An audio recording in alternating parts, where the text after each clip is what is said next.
तुर्भे पोलिसांची मुजोरी. न्याय मागायला गेलेल्या महिला पत्रकारालाच खोट्या गुन्ह्यांची धमकी. नमस्कार, तुम्ही पाहत आहात वादळ न्यूज. रक्षणकर्ते जेव्हा भक्षक बनतात आणि न्याय मागायला गेलेल्यांचा आवाज दाबण्याचा प्रयत्न करतात, तेव्हा लोकशाहीत दाद मागायची कुणाकडे, असा संतापजनक प्रश्न आता उभा राहिला आहे. तुर्भे पोलीस स्टेशनमधून एक अत्यंत धक्कादायक आणि निंदनीय प्रकार समोर आला आहे. न्याय हक्कासाठी लढणाऱ्या एका महिला पत्रकारासोबत पोलीस अधिकाऱ्यांनीच गैरवर्तन केले आहे. वरिष्ठ अधिकारी आबासाहेब पाटील आणि राजेंद्र चित्ते यांनी या महिला पत्रकाराचा अपमान करत खोटे गुन्हे दाखल करण्याची धमकी दिली आहे. पाहूया याविषयीची सविस्तर बातमी. काही मुलांना न्याय मिळावा या प्रामाणिक हेतूने एक महिला पत्रकार तुर्भे पोलीस स्टेशनची पायरी चढली. पोलिसांकडून योग्य सहकार्याची अपेक्षा होती, मात्र तिथे पोहोचल्यावर तिला वेगळ्याच वागणुकीला सामोरे जावे लागले.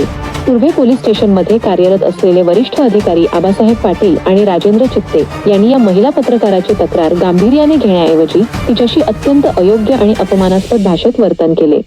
खाकी वर्दीचा धाक दाखवत या अधिकाऱ्यांनी चक्क या महिला पत्रकारावरच खोटे गुन्हे दाखल करण्याची गंभीर धमकी दिली. हा संतापजनक प्रकार केवळ एका महिलेच्या सन्मानालाच धक्का देणारा नाही, तर लोकशाहीचा चौथा स्तंभ असलेल्या पत्रकार स्वातंत्र्यावर आणि अभिव्यक्ती स्वातंत्र्यावर केलेला मोठा आघात आहे. परंतु पोलिसांच्या या दडपशाहीला आणि खोट्या धमक्यांना न घाबरता या महिला पत्रकाराने सडेतोड उत्तर दिले आहे. मी आंबेडकराची लेक आहे, मुकाट्याने अन्याय सहन करणार नाही आणि अन्याय करणाऱ्या विरोधात माझा आवाज शेवटपर्यंत बुलंद राहील, असा खणखणीत इशारा या रणरागिणीने दिला आहे. वादळ न्यूजचा थेट सवाल हा आहे की लोकशाहीचा आरसा असलेल्या पत्रकारांना जर पोलीस स्टेशनमध्ये अशी अपमानास्पद वागणूक मिळत असेल, तर सर्वसामान्य नागरिक आणि महिलांच्या सुरक्षेची हमी कोण घेणार? तुर्भे पोलीस स्टेशनमधील या मुजोर अधिकाऱ्यांवर वरिष्ठ पोलीस प्रशासन तातडीने काय कारवाई करणार, याकडे आता संपूर्ण नवी मुंबईकरांचे लक्ष लागून आहे. कॅमेरामनसह ब्युरो रिपोर्ट वादळ न्यूज.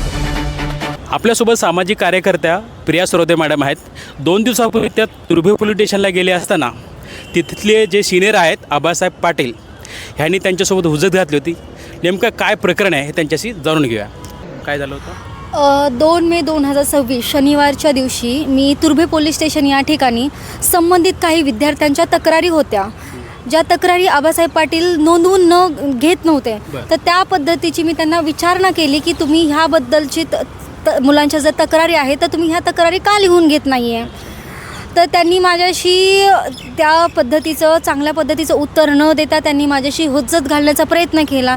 जा, तुला जे करायचे ते कर, तुझ्यावरती खोटे गुन्हे दाखल करू, हा गुन्हा दाखल करू, तो गुन्हा दाखल करू, अशा पद्धतीने त्यांनी माझ्याशी हुज्जत घालायची प्रयत्न केली होती. माझी सरळ साधी विचारणा होती की तुम्ही तक्रार का लिहून घेत नाही आहे.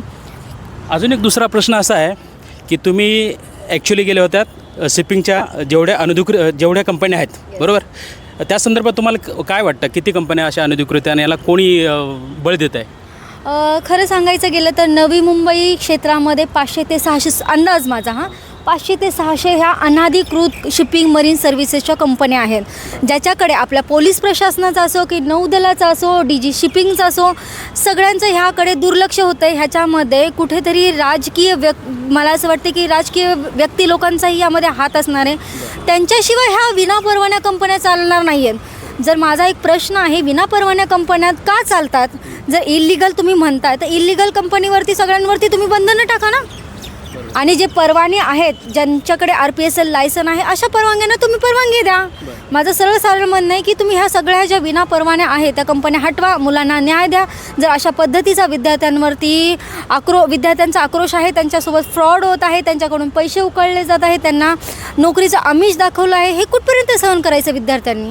बरं, ह्या संदर्भात तुम्ही आंदोलनसुद्धा करणार होतात, तर ह्या आंदोलनाला तुम्ही स्थगिती का दिली, काय कारण? ह्या संदर्भामध्ये आम्ही वाशी छत्रपती शिवाजी महाराज चौक ह्या ठिकाणी आम्ही आंदोलन करण्याचं ठरवलं होतं.